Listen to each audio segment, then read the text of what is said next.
Hi guys, this is Malucha and welcome back to Dauntless. The patch notes for 0.5.11 are out. Signing in, well, the last day of the Dark Harvest Festival, and it's been interesting. It's been interesting. I love the city at night. I think I said this multiple times. I really love how they look.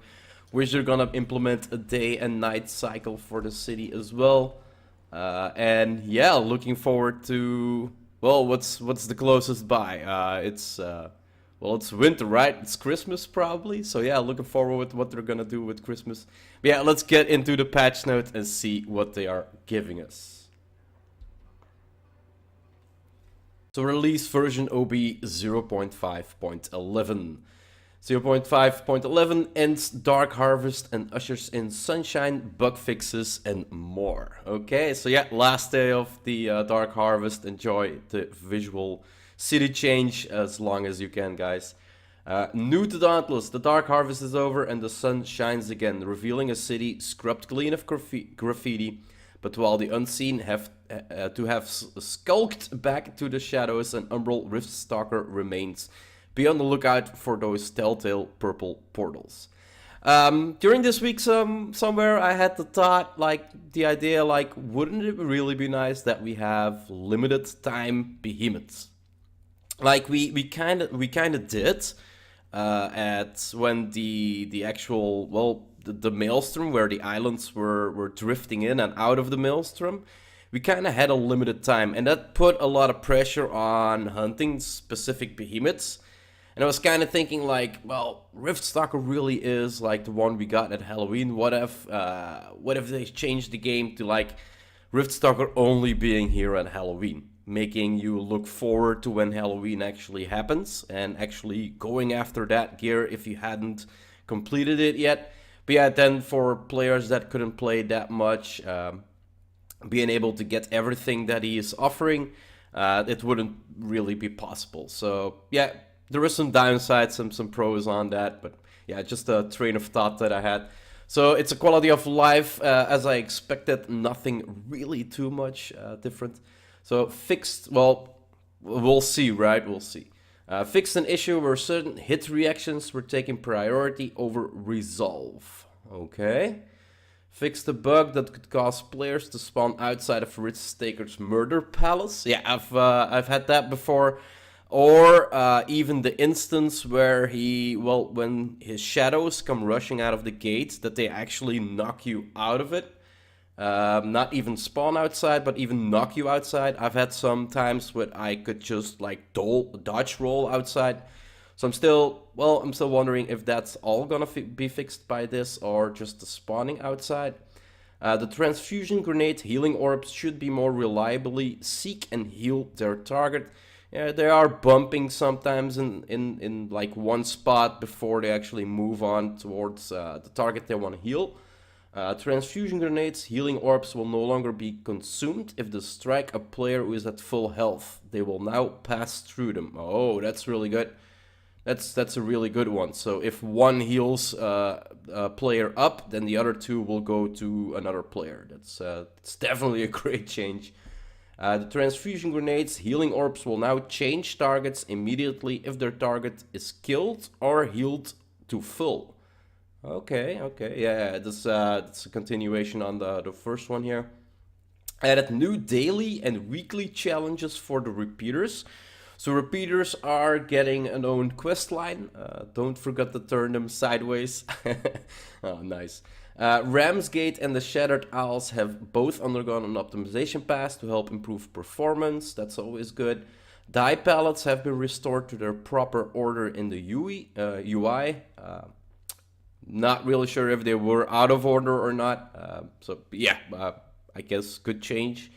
Dice that aren't available will now display a lock icon when viewed in the die selection screen, making it easier for people to see which ones they don't have.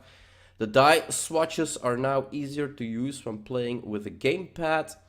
Did a polish pass on the Bosson's hair and beard. Oh, okay, so Bosson's hair and beard is gonna have changes. Repositioned the Riftstalker's Umbral Blast so it no longer shoots from below its feet. Okay. Made it easier to get break parts from Firebrand before it dies. Never really had problems with getting parts. I think they're talking about the fire sack. It's like located right beneath his top part and his leg.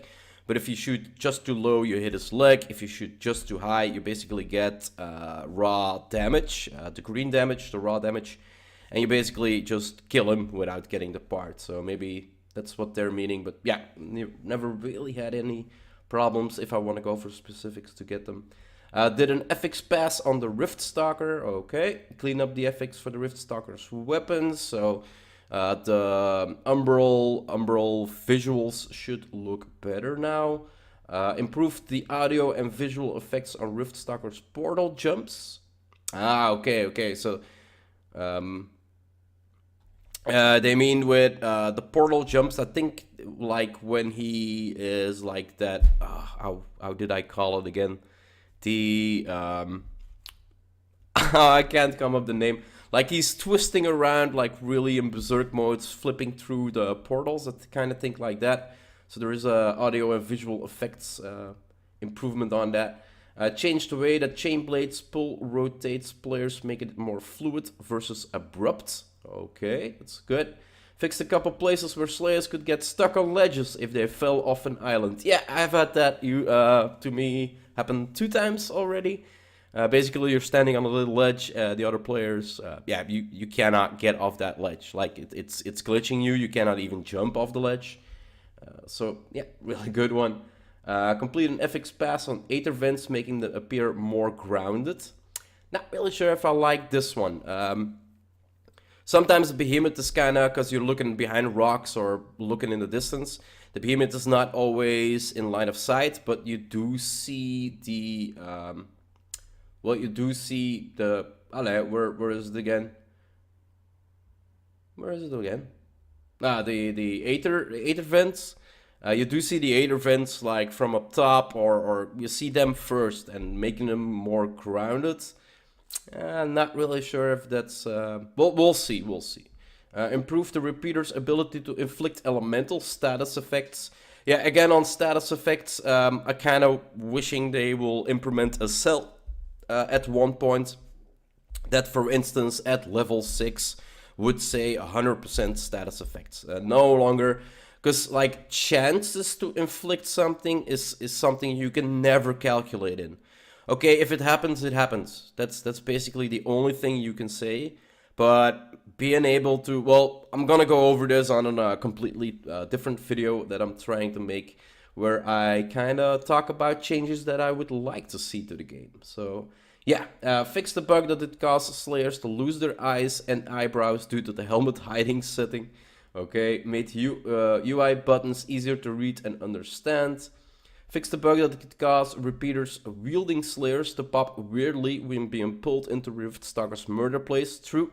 It's like for 2 seconds it feels like your repeaters are actually just holstered again. You don't really have them, and then all of a sudden you get a pop where you're holding them. So really good one. Fix the bug where the armor power didn't mitigate Thorn Vine damage, protect your neck. That's a really good one. Koshai gear should now correctly unlock after the player hunted Koshai, instead of requiring the player to successfully complete the quest. I kind of liked the complete the quest to get the actual things, but yeah, it seems a lot of players are not actually being able to kill him from the first time, making it, well, I couldn't kill him from the first time. I think I had that quest done on the 3rd time or something like that. So yeah, I couldn't really see the frustration behind that. If you can't kill him, just go in again. And at one point, you'll learn the tactics enough to kill them. So yeah, requiring the players to successfully complete the quest, I kind of found this logical.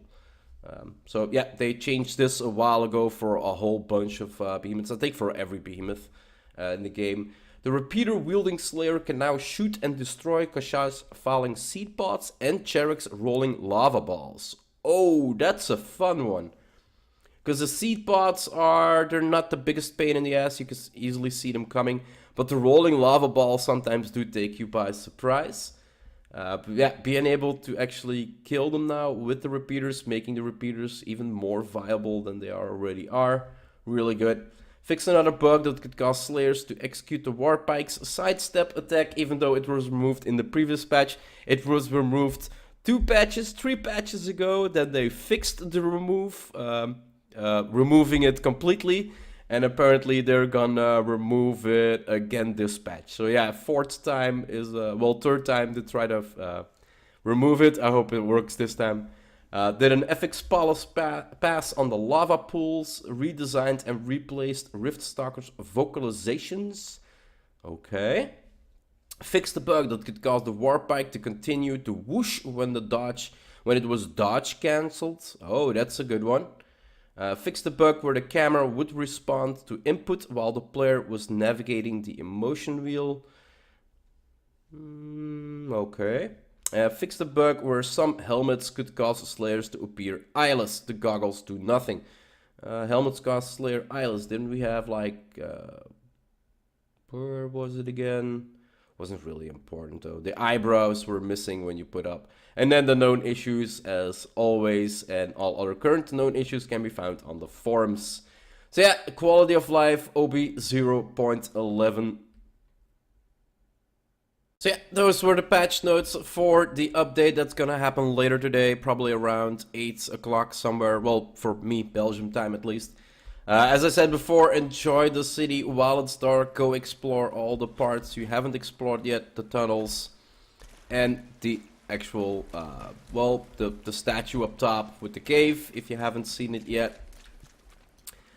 Deciphering the notes is not gonna be necessary anymore. Really looking forward to what they're actually gonna bring next year to the Dark Harvest, because as we know, the Dark Harvest was a little bit... Well, it was controversial, right? The first week we had a changed city. A lot of players were unhappy that there was no real content. It was the same, but just a changed city. I really love the city. I still love the city. It looks amazing this way. And then the second week, yeah, everybody got happy. We got a new behemoth, but the new behemoth is staying. So really wondering if, well, they're just gonna bring a new behemoth next year on Halloween as well. And then...